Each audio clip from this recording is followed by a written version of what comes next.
Hello, this is Prateek Chaturvedi. I am here to introduce you with one of my newly developed mechanisms, that is desired unidirectional motion mechanism. This mechanism is the remedy for the undesired rolling back of the vehicles while commencing the motion in the uphill direction. Before discussing the mechanism, let us first discuss the actual problem which is to be encountered using this mechanism. According to this figure, when the driver commences the motion uphill in the forward direction, the driver keeps on pressing the brake pedal using right foot in order to prevent the backward motion due to self-weight of the vehicle on inclination, and further presses clutch pedal using the left foot to shift the gears. Further, he fixes any of the forward gears, let's say the first gear. Now the clutch pedal is to be slowly released and the engine is to be accelerated by pressing the accelerator pedal to start the motion simultaneously. Our next figure, on this instant, the left foot of the driver is busy with guiding the clutch pedal. As the person tries to press the accelerator pedal, he removes the right foot from the brake pedal. The moment he releases the brake pedal, the vehicle descends backward under the influence of its self-weight due to inclination, which is undesired and may cause accidents. A similar problem is faced when a person drives uphill in the reverse direction on an inclined plane as well. This mechanism is remedy for this descending back of the vehicle due to inclination. Here we have developed this mechanism by installing the devices like freewheel on the shaft driving the gearbox. That means the shaft which transfers the motion from the clutch to the gearbox is the appropriate place for the installation of this mechanism to develop the desired mechanism. Let us have a look on the conceptual part. Here in this block diagram we have divided the whole vehicle into three sections. The section A is the piston cylinder part, section B is the clutch assembly, and section C is the gearbox. Now our aim is to constrain the motion of the shaft driving the gearbox to one direction only, that is the shaft number 1, which is transferring the motion from the clutch to the gearbox, or we may say that from the section B to section C is the appropriate place for the installation of the freewheel. Now let us discuss that what actually happens in the gearbox technically. This is the shaft number 1, which we have already discussed. This is the shaft which is transferring the power from clutch to the gearbox. That means this is the input shaft of the gearbox. From this shaft the power comes to the gear number 7. Gear number 7 is meshed up with the gear number 8, which is driving the whole counter shaft, that is counter shaft number 9. Counter shaft number 9 is further having the gears 10, 11 and 13, which will be driving the output shaft, and the output shaft will be connected to the differential and further to the wheels. Now let us consider that, looking from the right side view, let us consider that the engine drives the shaft number 1 in anti-clockwise direction. That means the shaft number 1 always moves in the anti-clockwise direction. When the shaft number 1 moves in the anti-clockwise direction, the shaft number 9 counter shaft moves in the clockwise direction. When any of the forward gears are to be applied, that means the motion will be transferred either using gear number 10 or gear number 11. This output shaft number 21 moves in the anti-clockwise direction. That means if we have to commence the motion in the forward direction, this shaft number 21 is supposed to be moving in the anti-clockwise direction to have the forward motion. As we discussed the problem, what happens is our left foot remains busy in guiding the clutch pedal, right foot remains busy in pressing the brake pedal.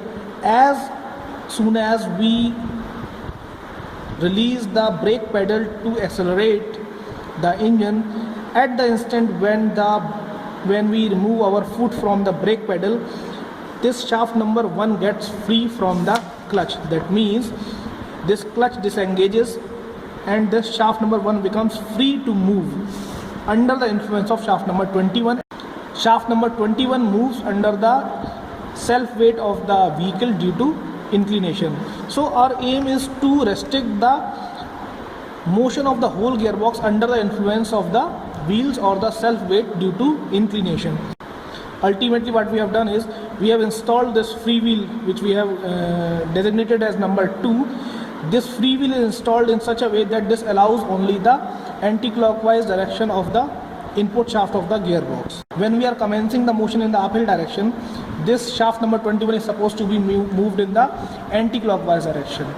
Even if we press the clutch under the influence of the self weight, this shaft number 21, which is supposed to be moved in the forward direction, that means the anti-clock, actually moves in the clockwise direction, which further moves the counter shaft in the anti-clockwise direction, which further tries to move the input shaft in the clockwise direction, which is always restricted by this freewheel mechanism. The same thing happens when the reverse gear is applied. Thus, using this mechanism, we can ensure that whichever the direction we are trying to move the vehicle, other direction motion will be totally restricted.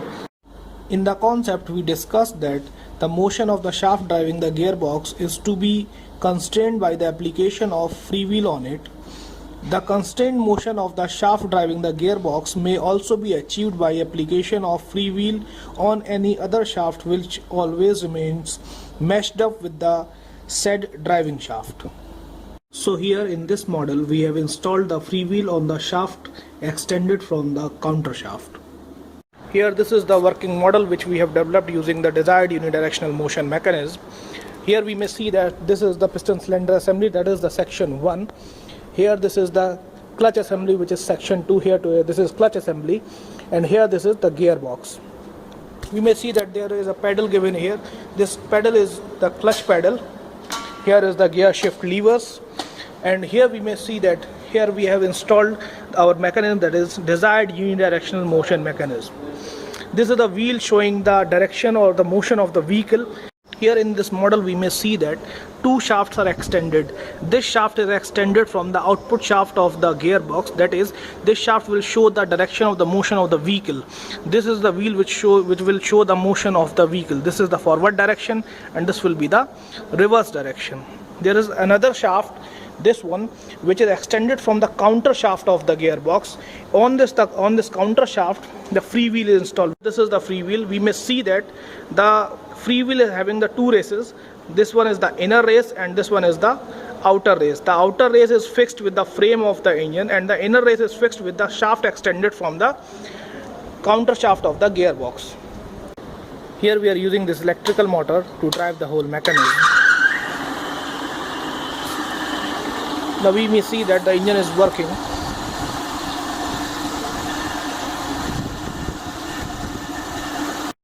Now we are pressing the clutch pedal. We will shift the gear lever to the